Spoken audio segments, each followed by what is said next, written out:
Everyone, biology class 9th the fundamental units of life का हम 2 parts में पढ़ने का कहा था, तो हम फर्स्ट पार्ट कर चुके हैं। आज सेकंड पार्ट है और हम उसमें टॉपिक्स के बारे में बात कर चुके हैं। इंट्रोडक्शन के बारे में, सेल थ्योरी के बारे में, ऑर्गेनिज्म के बारे में, eukaryotic and multi cellular organism के बारे में एंड प्रोकैरियोटिक सेल के बारे में भी पढ़ चुके हैं और डिफरेंस भी पढ़ चुके हैं एनिमल एंड प्लांट सेल का, और ऑस्मोसिस भी पढ़ चुके हैं, डिफ्यूजन भी पढ़ चुके हैं और हाइपोटोनिक, हाइपरटोनिक और आइसोटोनिक सॉल्यूशन भी पढ़ चुके हैं।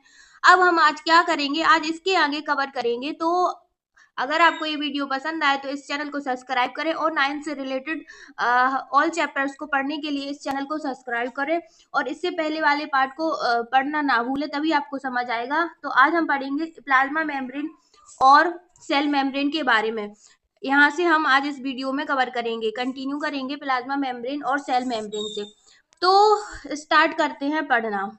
तो प्लाज्मा मेम्ब्रेन और सेल मेम्ब्रेन क्या होती है? तो ये सेल की आउटर मोस्ट कवरिंग होती है जो सेल के अंदर के कंटेंट को बाहर के एनवायरनमेंट से अलग करती है। क्या करती है? जिस सेल के ये आउटर मोस्ट कवरिंग होती है जो सेल के कंटेंट को, जो सेल का कंटेंट होता है उसे एनवायरनमेंट और जो सेल के अंदर होता है उसे क्या करती है? सेपरेट करती है। क्या करती है? अलग करती है। तो ये लाइन आपको समझ आ गई होगी। अब हम सेकेंड पॉइंट से देखेंगे। सेकेंड पॉइंट में क्या कह रहे हैं? द प्लाज्मा मेम्ब्रेन अलाउ और permits the entry and exit of some material in and out of the cell. इसका मतलब है ये मेम्ब्रेन क्या करती है? कुछ ही मटेरियल को अंदर आने और बाहर जाने की परमिशन देती है। क्या करती है प्लाज्मा मेम्ब्रेन? कुछ मटेरियल को ही अंदर आने और बाहर एंट्री करने और एग्जिट करने की क्या देती है? परमिशन देती है। जबकि कुछ मटेरियल की मूवमेंट को रोकती है। जबकि कुछ मटेरियल की मूवमेंट को क्या करती है? रोकती है। इस वजह से इसे सिलेक्टिवली परमिएबल भी कहा जाता है। क्या कहा जाता है? Selectively permeable. सिलेक्टिवली परमिएबल को हम आगे देखेंगे। तो it also prevent movement of some other material. The cell membrane is called selectively permeable. तो इसे क्या कहा जाता है? Selectively permeable. क्या करती है ये? जब कुछ मटेरियल हो जिनकी मूवमेंट को क्या करती है? रोकती है। इस वजह से इसे क्या कहते हैं? सिलेक्टिवली परमिएबल भी कहते हैं। अब it is made up of protein और लिपिड। ये काय की बनी होती है? प्रोटीन की और लिपिड की। तो इसके बारे में हमने कितने पॉइंट्स पढ़े? 3 पॉइंट्स। कौन कौन से? ये आउटर मोस्ट कवरिंग होती है। क्यों ये आउटर मोस्ट कवरिंग होती? तो ये क्या करती है? ये सेल के जो अंदर कंटेंट होता है और जो बाहर होता है उसे अलग करती है, यानी सेपरेट करती है।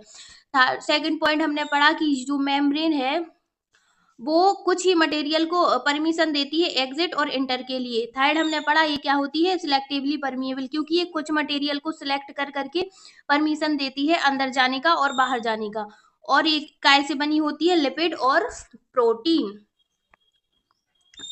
मुझे उम्मीद है कि आपको ये 3 पॉइंट्स समझ आ गए हुए। अब हम पढ़ेंगे प्रॉपर्टीज ऑफ प्लाज्मा मेम्ब्रेन। अब इसकी प्रॉपर्टीज पढ़ेंगे।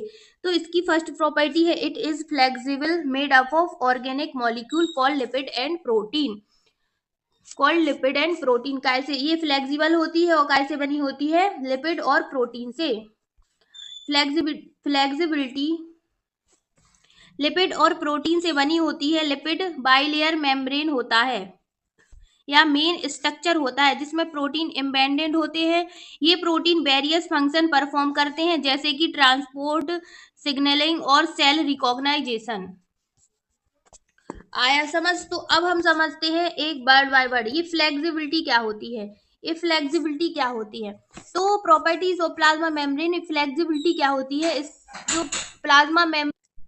प्लाज्मा मेम्ब्रेन फ्लेक्सिबल होती है क्यों होती है? क्योंकि ये ऑर्गेनिक मॉलिक्यूल, क्यों होती है? क्योंकि ये ऑर्गेनिक मॉलिक्यूल जैसे कि लिपिड और प्रोटीन से बनी होती है।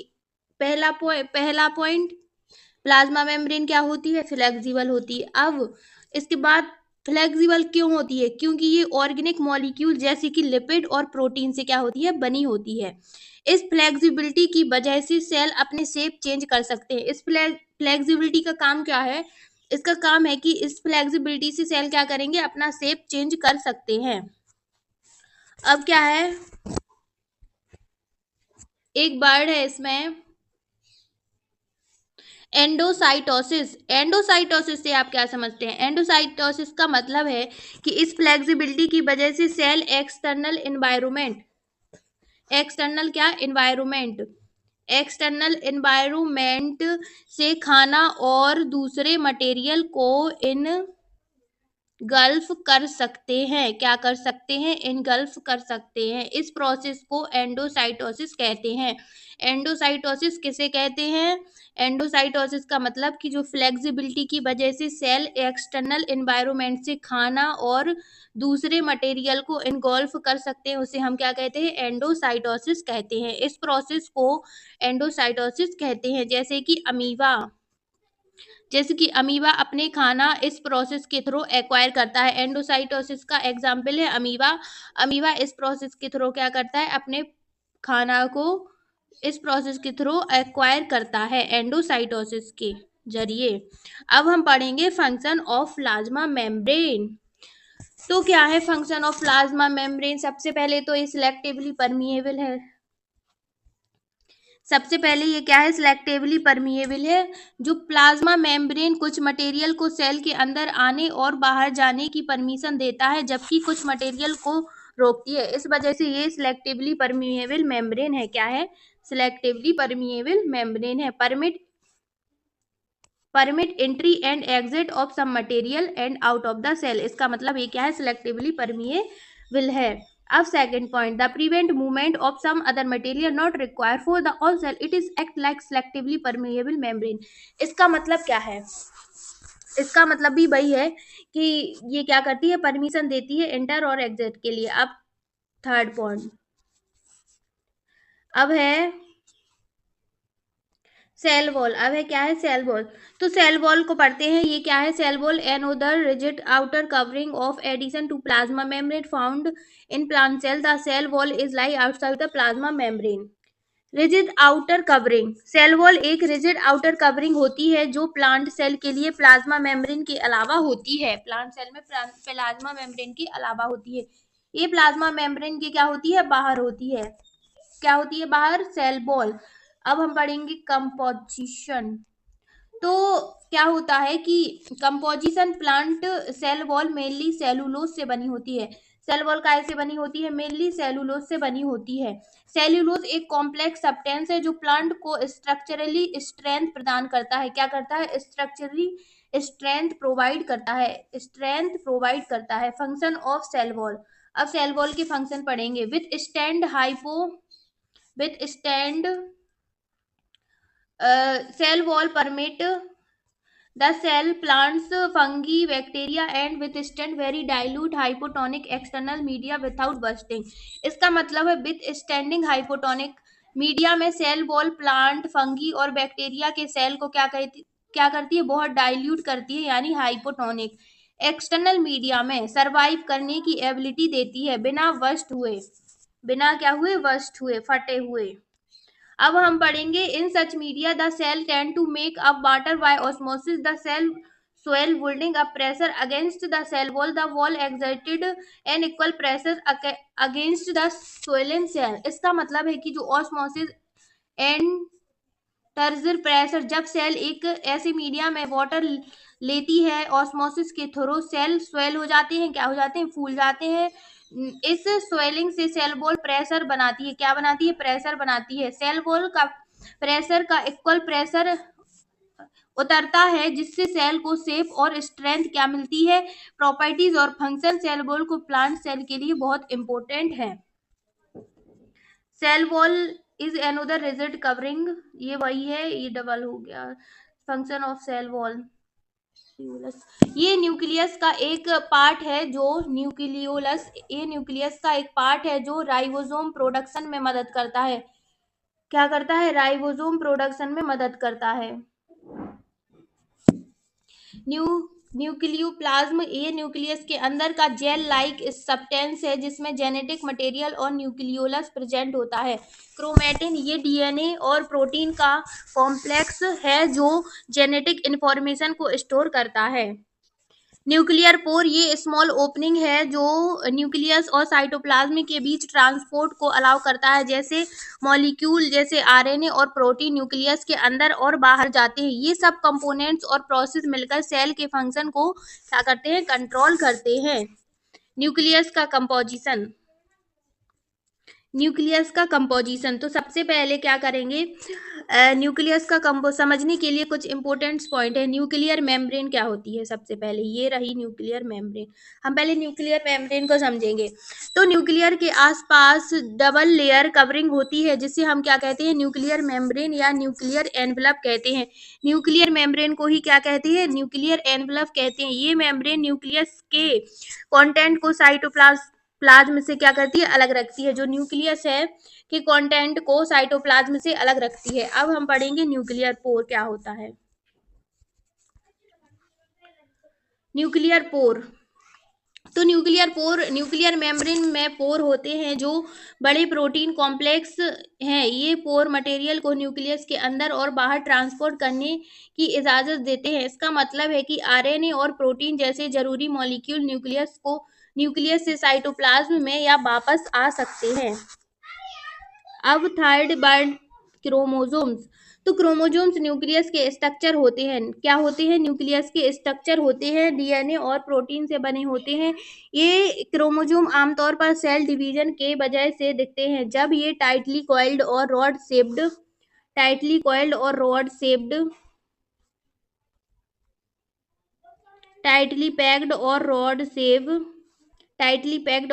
शेप्ड होते हैं, टाइटली पैक्ड और रॉड शेप्ड बन जाते हैं। इस वक्त इन्हें माइक्रोस्कोप के जरिए आसानी से देखा जा सकता है। इस तरह से न्यूक्लियस काफी इंपॉर्टेंट है जेनेटिक इंफॉर्मेशन को स्टोर करने और सेलुलर एक्टिविटी को कंट्रोल करने के लिए।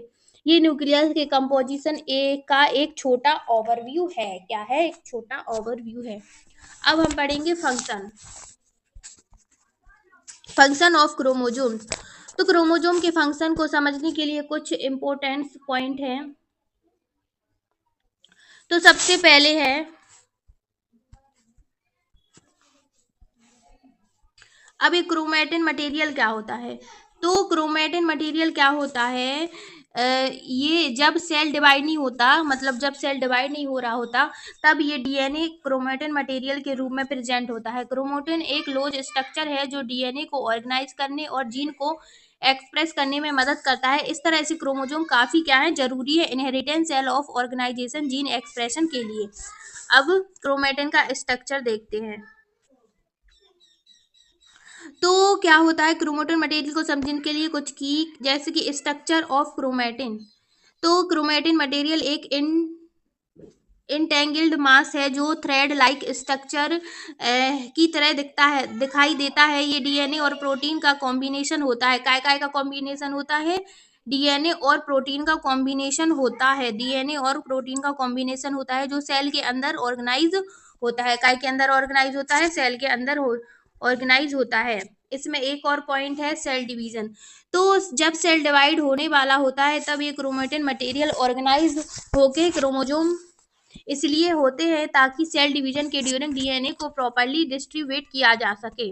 अब प्रोसेस कैसे होती है डिवीजन की, जब सेल डिवीजन शुरू होता है तो क्रोमोजोम क्या होते हैं, टाइटली पैक्ड होते हैं, जो उन्हें डिस्टिंक्ट और विजिबल बनाते हैं। क्या बनाते हैं, डिस्टिंक्ट और विजिबल बनाते हैं। इस प्रोसेस को माइटोसिस या मियोसिस कहा जाता है, जहां क्रोमोसोम अपने डुप्लीकेट्स के साथ अलाइन होते हैं और फिर दो नए सेल को डिस्ट्रीब्यूट होते हैं। इस तरह से क्रोमेटिन मटेरियल या स्ट्रक्चर और ऑर्गेनाइजेशन सेल डिवीजन के लिए बहुत जरूरी है, क्योंकि ये इंश्योर करता है कि जेनेटिक मटेरियल सही तरीके से क्या है, डिस्ट्रीब्यूट है। अब फंक्शन ऑफ न्यूक्लियस पढ़ेंगे। फंक्शन ऑफ न्यूक्लियस में ये वर्ड है सेलुलर रिप्रोडक्शन। ये है सेलुलर रिप्रोडक्शन, इसका मतलब क्या है। तो न्यूक्लियस सेल के अंदर एक सेंट्रल रोल प्ले करता है। क्या करता है, सेंट्रल रोल प्ले करता है। खास तौर पर सेलुलर रिप्रोडक्शन में जब एक सिंगल डिवीजन होती है तो न्यूक्लियस अपने जेनेटिक मटेरियल को क्या करता है, डुप्लीकेट करता है और नए सेल बनाता है। क्या करता है, डुप्लीकेट करके नया सेल बनाता है। उसके बाद इस प्रोसेस को माइटोसिस कहा जाता है, जहां न्यूक्लियस का रोल बहुत क्रूशियल है। क्या है?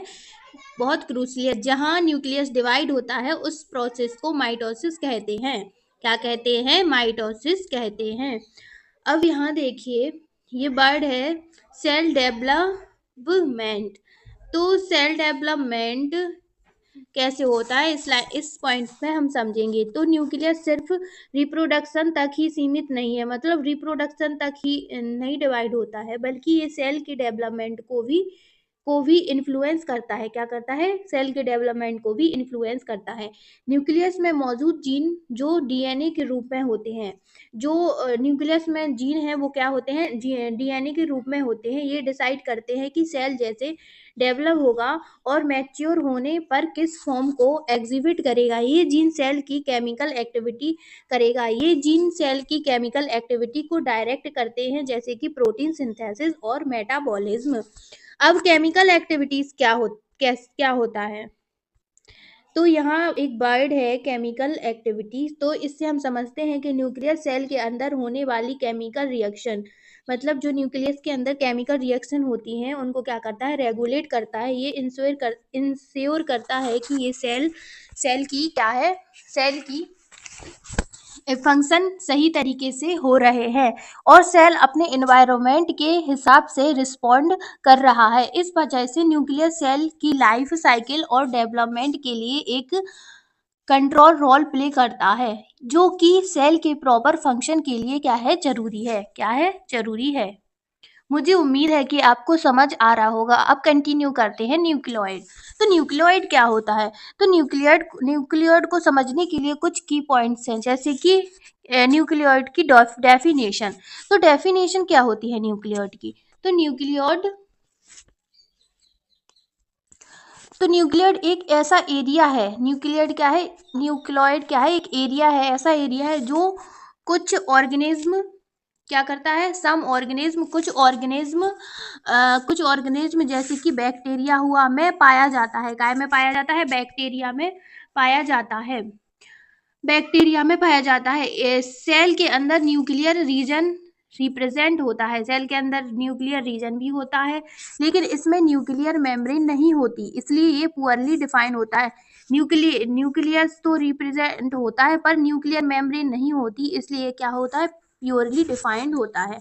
अब इसका स्ट्रक्चर के बारे में देखते हैं।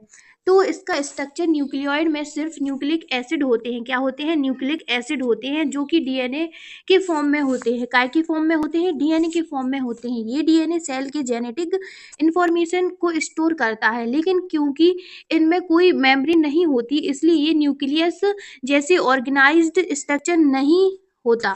न्यूक्लियस जैसा ऑर्गेनाइज्ड स्ट्रक्चर नहीं होता। अब आगे देखते हैं इसका फंक्शन देखते हैं अब। तो क्या होता है न्यूक्लियोइड का फंक्शन? न्यूक्लियोइड बैक्टीरिया के लिए जेनेटिक मटेरियल का सेंट्रल रेस्पिरेटरी होता है। ये डीएनए रेप्लिकेशन और ट्रांसक्रिप्शन के प्रोसेस को फैसिलिटेट करता है, क्योंकि जो कि सेल के लिए जरूरी है ताकि वो अपने फंक्शन को परफॉर्म कर सके। इस तरह से न्यूक्लियोइड बैक्टीरिया और कुछ और प्रोकैरियोटिक ऑर्गेनिज्म के लिए एक इम्पोर्टेंट स्ट्रक्चर है, जो उनकी जेनेटिक मटेरियल को ऑर्गेनाइज करता है बिना किसी मेम्ब्रेन के। अब हम आगे पढ़ेंगे साइटोप्लाज्म। आई होप आपको समझ में आ गया होगा। तो हम अब पढ़ेंगे साइटोप्लाज्म क्या होता है। तो साइटोप्लाज्म को समझने के लिए कुछ पॉइंट्स हैं, जैसे कि साइटोप्लाज्म की डेफिनेशन समझेंगे पहले।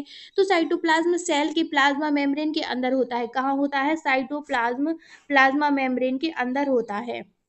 फ्लूइड कंटेंट होता है। क्या होता है? फ्लूइड कंटेंट होता है। क्या होता है? फ्लूइड कंटेंट होता है। साइटोप्लाज्म प्लाज्मा मेम्ब्रेन के अंदर होता है और फ्लूइड कंटेंट होता है। इनसाइड प्लाज्मा मेम्ब्रेन और फ्लूइड कंटेंट होता है। ये सेल के अंदर की सभी एक्टिविटी के लिए मीडियम प्रोवाइड करता है। सेल के अंदर की जितनी भी एक्टिविटी हो रही है उन्हें क्या करता है? मीडियम प्रोवाइड करता है। ऑर्गेनली क्या है? तो साइटोप्लाज्म में कई स्पेशलाइज्ड सेल ऑर्गेनेलीज होती हैं, जैसे कि माइटोकॉन्ड्रिया, एंडोप्लाज्मिक रेटिकुलम और गोल्जी एपरेटस। हर ऑर्गेनेली का अपना स्पेसिफिक फंक्शन होता है। ये सेल की ओवरऑल फंक्शनिंग को में मदद करती हैं। क्या करती हैं? ओवरऑल फंक्शन के लिए मदद करती हैं। अब फंक्शन क्या होता है साइटोप्लाज्म का, अब हम देखेंगे। आई होप आपको समझ आ रहा होगा। तो हम फंक्शन ऑफ साइटोप्लाज्म देखेंगे। तो फंक्शन ऑफ साइटोप्लाज्म में क्या होता है कि जो मटेरियल एक्सचेंज, पहले क्या होता है, मटेरियल एक्सचेंज होता है। तो साइटोप्लाज्म सेल ऑर्गेनेल के बीच बिटवीन मटेरियल क्या करता है, को एक्सचेंज करने में मदद करता है। ये इंश्योर और बेस्ट प्रोडक्ट का सही फ्लो है। क्या है? बेस्ट प्रोडक्ट का फ्लो है। बेस्ट प्रोडक्ट का क्या है? फ्लो है। अब स्टोरेज, किस चीज का स्टोरेज होता? तो स्टोरेज एक वाइटल केमिकल जैसे अमाइनो एसिड, ग्लूकोज, विटामिन और आयरन का स्टोर भी होता है। ये केमिकल सेल के लिए जरूरी है और इनकी अवेलेबिलिटी सेल के फंक्शनिंग को सपोर्ट करती है। क्या करती है? फंक्शनिंग को सपोर्ट करती है। Metabolic pathway, metabolic pathway. तो मेटाबॉलिक पाथवे क्या होता है कि साइटोप्लाज्म में कुछ मेटाबॉलिक पाथवे की साइट होता है, जैसे कि ग्लाइकोलाइसिस। ग्लाइकोलाइसिस एक ऐसा प्रोसेस है, ग्लाइकोलाइसिस एक ऐसा प्रोसेस है जिसमें ग्लूकोज को एनर्जी के लिए ब्रेक डाउन किया जाता है। ये प्रोसेस साइटोप्लाज्म में होती है। इस तरह से साइटोप्लाज्म सेल की फंक्शनिंग के लिए इसेंशियल कंपोनेंट्स है, जो कि मटेरियल एक्सचेंज, स्टोर और मेटाबॉलिक प्रोसेस को फैसिलिटेट करता है। अब हम ऑर्गेनेली के बारे में पढ़ेंगे। तो सबसे पहले पढ़ेंगे हम एंडोप्लाज्मिक रेटिकुलम। ईआर को समझने के लिए कुछ इम्पोर्टेंट्स पॉइंट्स हैं, जैसे कि ईआर की डेफिनेशन। सबसे पहले तो ईआर एक बड़ा नेटवर्क है जो मेम्ब्रेन बाउंड ट्यूब और सीट में बना होता है। क्या में बना होता है? लार्ज नेटवर्क है जो कि मेम्ब्रेन बाउंड ट्यूब और सीट में बना होता है। ये सेल के अंदर एक इंटरकनेक्टेड सिस्टम की तरह काम करता है। काय की तरह काम करता है? इंटरकनेक्टेड सिस्टम की तरह है। इंटरकनेक्टेड सिस्टम की तरह है। स्ट्रक्चर, ईआर का स्ट्रक्चर लॉन्ग ट्यूब या राउंड या ऑब्लिक बैग यानी वेसिकल्स की तरह दिखता है। इसका मेम्ब्रेन प्लाज्मा मेम्ब्रेन के स्ट्रक्चर के सिमिलर होता है, जो कि लिपिड और प्रोटीन से बना होता है। काय से बना होता है? लिपिड और प्रोटीन से बना होता है। अब हम टाइप्स पढ़ेंगे ईआर के। तो ईआर के टाइप्स, तो एंडोप्लाज्मिक रेटिकुलम के 2 टाइप्स होते हैं, रफ एंडोप्लाज्मिक रेटिकुलम और smooth endoplasmic reticulum. RER, SER. तो ईआर के 2 टाइप्स होते हैं, आरईआर और एसईआर। तो रफ एंडोप्लाज्मिक के बारे में हम थोड़ा जान लेते हैं। तो आरईआर पर राइबोसोम अटैच होते हैं जो इसे रफ अपीयरेंस देते हैं। जिस पर क्या होते हैं? राइबोसोम अटैच होते हैं, उसी को हम रफ एंडोप्लाज्मिक रेटिकुलम कहते हैं। प्रोटीन सिंथेसिस में मदद करता है क्योंकि राइबोसोम प्रोटीन को बनाते हैं। आरईआर प्रोटीन को मॉडिफाई और ट्रांसपोर्ट करने में भी मदद करता है। एसईआर के बारे में 2-3 पॉइंट्स जान लेते हैं, जैसे कि एसईआर पर राइबोसोम नहीं होते, इसलिए इसे क्या कहते हैं? स्मूथ होता है। ये lipid synthesis, deoxy fixation process और कैल्शियम आयंस स्टोर में मदद करता है। एसईआर का रोल सेल के मेटाबॉलिज्म और होमियोस्टेसिस को मेंटेन करने में भी होता है। इस दोनों टाइप्स को का अपना स्पेसिफिक फंक्शन है जो सेल की ओवरऑल फंक्शन को मेटाबॉलिज्म सपोर्ट करता है। अब हम फंक्शन पढ़ेंगे ईआर के। तो क्या होता है? आरईआर माइक्रोस्कोप के नीचे रफ दिखाई देता है। क्या दिखाई देता है? आरईआर माइक्रोस्कोप के नीचे रफ दिखाई देता है। क्या दिखाई देता है? रफ दिखाई देता है। और क्योंकि किसी सरफेस पर राइबोसोम अटैच होते हैं, राइबोसोम एक्टिव सेल के प्रेजेंट होते हैं और ये प्रोटीन बनाने का साइट होते हैं। जो प्रोटीन मैन्युफैक्चर होते हैं उन्हें ईआर के थ्रू सेल्स के अलग अलग जगह पर भेजा जाता है। डिपेंड करता है कि उनकी ज़रूरत कहाँ है। उनकी ज़रूरत जहाँ होती है उन्हें वहीं भेजा जाता है। कहाँ भेजा जाता है? जहाँ उनकी ज़रूरत होती है। एसईआर फैट मॉलिक्यूल या लिपिड की मैन्युफैक्चर में मदद करता है, जो सेल के फंक्शन के लिए इम्पोर्टेंट होता है। ये लिपिड सेल मेम्ब्रेन के स्ट्रक्चर और फंक्शन के लिए जरूरी होता है। अब यहाँ एक वर्ड है, मेम्ब्रेन बायोजेनेसिस। मेम्ब्रेन बायोजेनेसिस क्या है? आरईआर और एसईआर के ड्यूरिंग बनाए गए कुछ प्रोटीन और लिपिड सेल मेम्ब्रेन को बनाने में मदद करते हैं। इस प्रोसेस को हम क्या कहते हैं?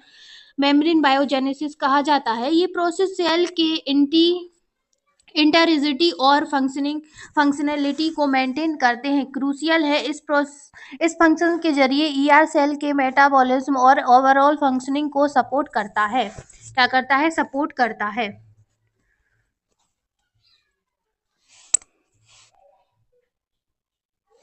एंडोप्लाज्मिक रेटिकुलम रफ के कुछ और इम्पोर्टेंट फंक्शन है, जैसे कि एंजाइम और हार्मोन्स। जैसे कि एंजाइम और हार्मोन्स जैसे कि क्या? एंजाइम और हार्मोन्स। तो इससे क्या समझते हैं? कुछ प्रोटीन और लिपिड एंजाइम और हार्मोन्स के रूप में फंक्शन करते हैं। ये मॉलिक्यूल सेल के मेटाबॉलिक प्रोसेस को रेगुलेट करते हैं। नेटवर्क सिस्टम क्या है? नेटवर्क सिस्टम क्या है? नेटवर्क सिस्टम क्या है? तो क्या होता है, ईआर का अपीयरेंस अलग अलग सेल में काफी वेरी करता है, लेकिन ये हमेशा एक नेटवर्क सिस्टम बनाता है। इसका स्ट्रक्चर सेल को एक इंटरकनेक्टेड फ्रेमवर्क प्रोवाइड करता है। क्या करता है? फ्रेमवर्क प्रोवाइड करता है। Transport canal. ट्रांसपोर्ट क्या है? तो ईआर का एक फंक्शन है, ये है कि ये मटेरियल खास तौर पर प्रोटीन का ट्रांसपोर्ट चैनल के रूप में काम करता है। ट्रांसपोर्ट चैनल के रूप में काम करता है। ये चैनल साइटोप्लाज्म के अलग अलग रीजन में के बीच या साइटोप्लाज्म और न्यूक्लियस के बीच मटेरियल को ट्रांसपोर्ट करते हैं। क्या करते हैं? ट्रांसपोर्ट करते हैं। साइटोप्लाज्म फ्रेमवर्क, ये एक वर्ड है, साइटोप्लाज्म फ्रेमवर्क। तो क्या होता है, ईआर साइटोप्लाज्मिक फ्रेमवर्क के रूप में भी काम करता है, जो सेल के कुछ बायोकेमिकल एक्टिविटी के लिए सरफेस प्रोवाइड करता है। एक्टिविटी सेल के मेटाबॉलिज्म और फंक्शन को सपोर्ट करते हैं। अब ये है फ्रेमवर्क प्रोवाइड करता है साइटोप्लाज्मिक फ्रेमवर्क। डीऑक्स डिटॉक्सिफिकेशन डिटॉक्सिफिकेशन डिटॉक्सिफिकेशन वर्टिब्रेट के लीवर सेल में एसईआर पॉइजन और ड्रग को डिटॉक्सिफाई करने की एक क्रूशियल रोल प्ले करता है। ये प्रोसेस बॉडी को हार्मफुल सब्सटेंस से बचाने में मददगार होती है। फंक्शन के जरिए, काय के जरिए? फंक्शन के जरिए ये सेल की ओवरऑल हेल्थ और फंक्शनैलिटी को मेंटेन करने में मदद करता है। ओवरऑल। अब हम पढ़ेंगे गोल्जी एपरेटस। आई होप आपको समझ आ रहा है। तो हम कंटिन्यू करेंगे गोल्जी एपरेटस के बारे में कुछ इंपॉर्टेंट पॉइंट्स। तो सबसे पहले क्या होता है, गोल्जी एपरेटस एक सिस्टम है मेम्ब्रेन बाउंड वेसिकल्स का, जो एक दूसरे के पैरेलल स्टाल्क्स के में अरेंज होते हैं, जिसे हम सिस्टर्नी कहते हैं। ये स्ट्रक्चर सेल के लिए एक ऑर्गेनाइज पैकेजिंग का प्रोसेस सेंटर बनाता है। क्या बनाता है? प्रोसेस सेंटर बनाता है। Connection with ER. तो गोल्जी अपरेटस की मेम्ब्रेन अक्सर ईआर के मेम्ब्रेन के साथ कनेक्टेड होती है, इसलिए ये एक कॉम्प्लेक्स सेलुलर मेम्ब्रेन सिस्टम का हिस्सा बनाती है। ये कनेक्शन मटेरियल के ट्रांसपोर्ट को फैसिलिटेट करते हैं। इसका फंक्शन क्या होता है? तो फंक्शन क्या होता है गोल्जी बॉडी का?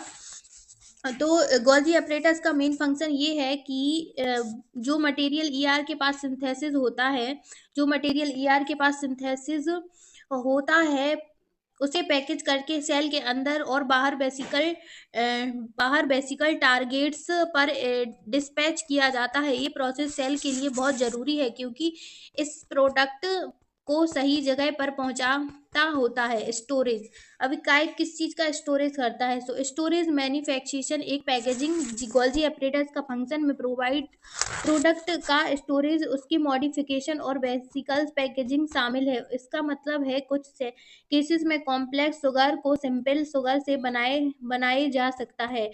गोल्जी अपरेटस के अंदर इस सब फंक्शन के जरिए गोल्जी अपरेटस सेल के लिए एक एसेंशियल रोल प्ले करता है। उनकी ओवरऑल फंक्शन और मेंटेनेंस में मददगार होता है। आई होप आपको समझ आ गया होगा। तो हम कंटिन्यू करेंगे लाइसोसोम। तो लाइसोसोम के बारे में कुछ important point. Waste disposal system है। लाइसोसोम क्या है? वेस्ट डिस्पोजल सिस्टम है। लाइसोसोम लाइसोसोम को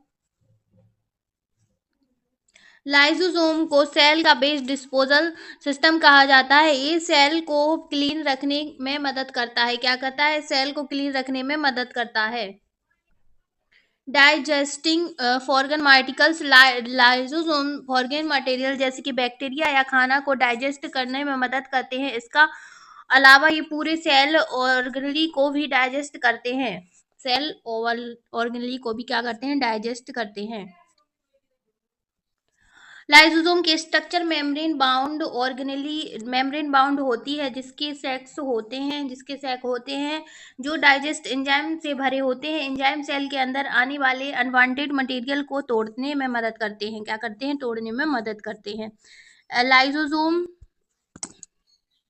फंक्शन ऑफ लाइसोसोम, लाइसोसोम का मेन फंक्शन ये है कि ये फॉर्गन मटेरियल को पुराने ऑर्गेनेली को छोटे टुकड़ों में तोड़ते हैं। इस प्रोसेस से सेल के अंदर की क्लीनिंगनेस बनी रहती है, बस सेल के फंक्शनिंग बेहतर होती है। इस सभी फंक्शन के जरिए लाइसोसोम सेल के लिए एक एसेंशियल रोल प्ले करते हैं, जो उनकी ओवरऑल हेल्थ और मेंटेनेंस में मददगार होते हैं।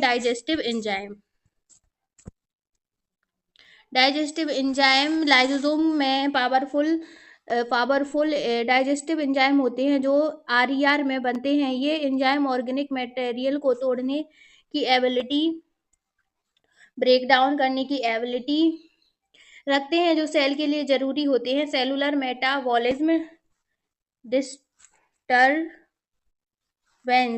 इसका मतलब है कि जब सेल का मेटाबॉलिज्म डिस्टर्ब होता है, जैसे ही जब सेल डैमेज होता है तो लाइसोसोम बस्ट हो सकते हैं। इस सिचुएशन में ये एंजाइम अपने ही एरिया को डाइजेस्ट कर लेते हैं, इसलिए लाइसोसोम को सुसाइड बैग कहते हैं। क्या कहते हैं, सुसाइड बैग कहते हैं। वो अपने आप को ही मार लेते हैं। ये प्रोसेस सेल के लिए डेंजरस हो सकता है, लेकिन ये एक तरीका है सेल के डैमेज को मैनेज करने का। इस सब फंक्शन की वजह से लाइसोसोम सेल के लिए एक क्रिटिकल रोल प्ले करता है, हेल्थ और सर्वाइवल के लिए इसकी हेल्थ और सर्वाइवल के लिए। अब हम अगला पढ़ेंगे। आई होप आपको इतना क्लियर हो गया होगा। माइट्रोकॉन्ड्रिया, तो माइट्रोकॉन्ड्रिया के बारे में कुछ इंपॉर्टेंट्स की। Power house of the cell, mitochondria को सेल के पावर हाउस कहा जाता है क्योंकि एटीपी एडिनोसिन ट्राइफॉस्फेट, एटीपी का फुल फॉर्म एडिनोसिन ट्राइफॉस्फेट बनाने का काम करते हैं, जो सेलुलर एक्टिविटी को चलाने में मददगार करता है। स्ट्रक्चर ऑफ माइट्रोकॉन्ड्रिया,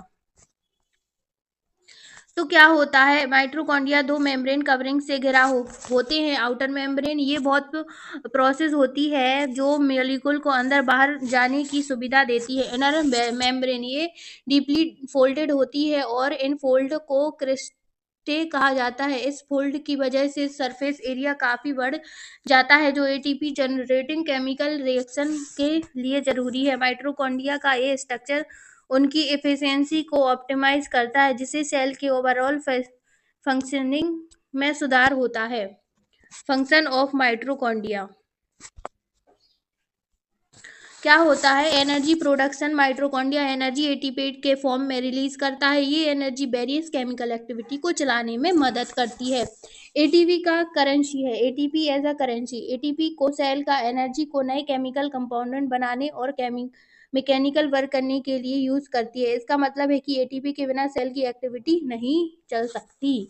एटीपी के बिना क्या हो सकता है, सेल की एक्टिविटी नहीं चल सकती। एटीपी के बिना सेल की एक्टिविटी नहीं चल सकती। एटीपी के बिना सेल की एक्टिविटी नहीं चल सकती। ऑन डीएनए अब राइबोसोम, माइट्रोकॉन्ड्रिया के पास अपना खुद का डीएनए और राइबोसोम होता है। इस वजह से माइट्रोकॉन्ड्रिया कुछ अपने प्रोटीन खुद बना सकते हैं। ये उनकी इंडिपेंडेंस और एफिशिएंसी को बढ़ाते हैं, क्योंकि ये प्रोटीन एनर्जी प्रोडक्शन और अदर फंक्शन के लिए जरूरी होते हैं। इन सब फंक्शन की वजह से माइट्रोकॉन्ड्रिया सेल के लिए बहुत इंपॉर्टेंट है, एनर्जी प्रोडक्शन और सेलुलर मेटाबॉलिज्म सपोर्ट के लिए। अब हम पढ़ेंगे प्लास्टिड, तो प्लास्टिड के बारे में कुछ इंपॉर्टेंट पॉइंट प्लांट सेल में प्रेजेंट होता है। सबसे पहला पॉइंट, प्लांट सेल में, ओनली प्लांट सेल में क्या होता है, प्रेजेंट होता है। प्लास्टिड्स सिर्फ प्लांट सेल में पाए जाते हैं। ये प्लांट सेल के लिए खास तौर पर जरूरी होते हैं, क्योंकि ये उनके मेटाबॉलिज्म और एनर्जी प्रोडक्शन में क्या करते हैं, मदद करते हैं। टाइप्स ऑफ प्लास्टिड्स, तो क्या होता है, प्लास्टिड्स तीन टाइप्स के होते हैं। क्रोमेटोप्लास्ट, कलर प्लास्टिड होते हैं जो प्लांट को वाइब्रेट कलर देते हैं। ये पिगमेंट जैसे कि कैरोटीनॉइड और जेंथोफिल के कंटेंट कंटेन करते हैं जो फ्रूट्स और फ्लावर को रंगीन बनाते हैं। दूसरा है ल्यूकोप्लास्ट। ल्यूकोप्लास्ट क्या होता है? ये वाइट या कलरलेस प्लास्टिड होते हैं। इनका काम स्टार्च, ऑयल और प्रोटीन को स्टोर करना होता है। ये मेनली नॉन फोटोसिंथेसिस टिश्यू में पाए जाते हैं। थर्ड है क्लोरोप्लास्ट। ये प्लास्टिक क्लोरोफिल पिगमेंट को कंटेन करते हैं जो फोटोसिंथेसिस के लिए जरूरी है। क्लोरोप्लास्ट सनलाइट को कैप्चर करके एनर्जी में को ग्लूकोज में कन्वर्ट करते हैं जो प्लांट के लिए फूड का काम करता है। इन प्लास्टिड के वजह से प्लांट अपने लिए एनर्जी प्रोडक्शन कर सकते हैं और अपने वेरियस फंक्शन को इफेक्टिवली परफॉर्म करते हैं। Structure of plastic. Structure plastid में क्या होता है? प्लास्टिक के स्ट्रक्चर के बारे में कुछ इंपॉर्टेंट पॉइंट्स हैं, जैसे कि इंटरनल ऑर्गेनाइजेशन। तो क्या होता है internal organisation? Internal organisation play plastid का इंटरनल स्ट्रक्चर कई मेम्ब्रेन लेयर से बना होता है जो एक मटेरियल को स्ट्रोमा कहते हैं। स्ट्रोमा एक जेल लाइक सब्सटेंस है जो प्लास्टिड के अंदर होता है। उसमें एंजाइम और अदर क्या होता है मटेरियल, एंजाइम और अदर इम्पोर्टेंट मॉलिक्यूल होते हैं जो प्लास्टिड के फंक्शन में सपोर्ट करते हैं। ओके, तो प्लास्टिड ऑल्सो हैव तो आरएनए और राइबोसोम। तो प्लास्टिड के पास अपना खुद का डीएनए और राइबोसोम होते हैं जो माइटोकॉन्ड्रिया की तरह होते हैं। इसका मतलब है कि प्लास्टिड कुछ प्रोटीन खुद खुद बना सकते हैं जो उनकी फंक्शनिंग के लिए जरूरी होते हैं। ये उनकी इंडिपेंडेंस को बढ़ाते हैं और उन्हें अपने स्पेसिफिक रोल को इफेक्टिवली परफॉर्म करने की मदद करते हैं। प्लास्टिड के ये स्ट्रक्चर उन्हें एनर्जी प्रोडक्शन में बहुत मददगार बनाते हैं। ओके, आई होप आपको क्लियर हो गया होगा। तो फंक्शन ऑफ प्लास्टिड, तो क्या होता है कि प्लास्टिड के फंक्शन के बारे में कुछ इंपॉर्टेंट पॉइंट, जैसे कि क्लोरोप्लास्ट और फोटोसिंथेसिस। क्लोरोप्लास्ट प्लांट में फोटोसिंथेसिस के लिए बहुत जरूरी है।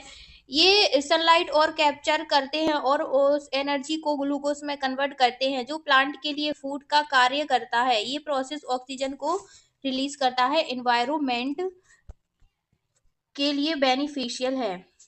और क्या करता है ये पिगमेंट का प्रेजेंस, क्लोरोप्लास्ट सिर्फ क्लोरोफिल नहीं रखते बल्कि इनमें वेरियस येलो और ऑरेंज पिगमेंट भी होते हैं, जैसे कैरेटिनॉइड। ये पिगमेंट प्लांट को वाइब्रेट कलर देते हैं और सनलाइट को इफेक्टिवली कैप्चर करने में मदद करते हैं। ल्यूकोप्लास्ट के बारे में देखेंगे अब।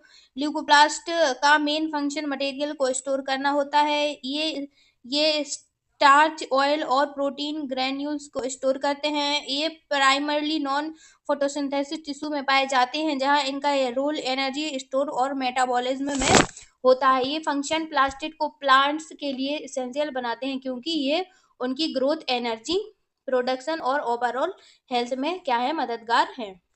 आई होप आपको प्लास्टिड क्लियर हो गया होगा। अब पढ़ेंगे हम वैक्यूल्स। तो वैक्यूल्स क्या है? वैक्यूल्स के बारे में कुछ इंपॉर्टेंट पॉइंट्स हैं। Store function.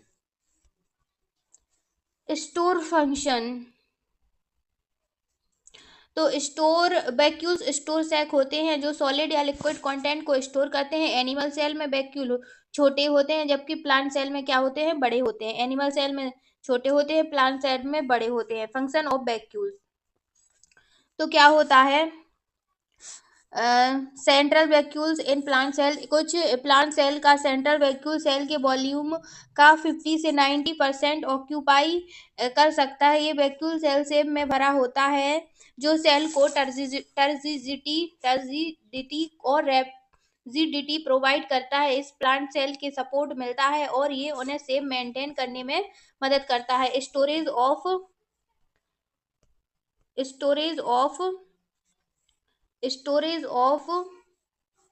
टर्जिडिटी और रिजिडिटी में मदद करता है। Storage of important substance. Vacuoles में कई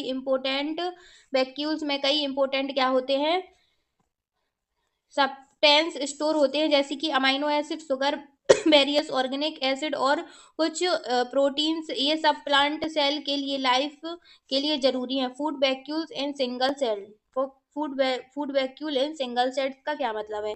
तो ऑर्गेनिज्म जैसे कि अमीबा जैसे कि सिंगल सेल्ड ऑर्गेनिज्म में फूड वैक्यूल्स उन फूड आइटम्स को कंटेन करता है जो अमीबा ने कंज्यूम किया है। ये वैक्यूल्स डाइजेस्ट और न्यूट्रिएंट एब्जॉर्ब्स में मदद होते हैं। ये वैक्यूल्स प्लांट और सिंगल सेल ऑर्गेनिज के लिए एसेंशियल फंक्शन इन परफॉर्म करते हैं जो उनकी सर्वाइवल और ग्रोथ के लिए जरूरी हैं। आई होप आपको क्लियर हो गया होगा हर एक पॉइंट्स। आप पहले उस पार्ट को देखिए, फिर इस पार्ट को कंटिन्यू करिए, और मुझे उम्मीद है कि आपको हर एक वर्ड समझ आएगा। और इससे रिलेटेड और वीडियो देखने के लिए, सबसे पहले देखने के लिए इस चैनल को सब्सक्राइब कर लें, और इसके बाद मैं कौन सा चैप्टर पढ़ाऊँ इससे कमेंट में बताएं। अगर आपको फिजिक्स केमिस्ट्री भी पढ़ना है तो मैं उस पर भी वीडियो बना देती हूँ, बस आपको क्या करना है, सपोर्ट करना है। Thank you, take care, bye bye.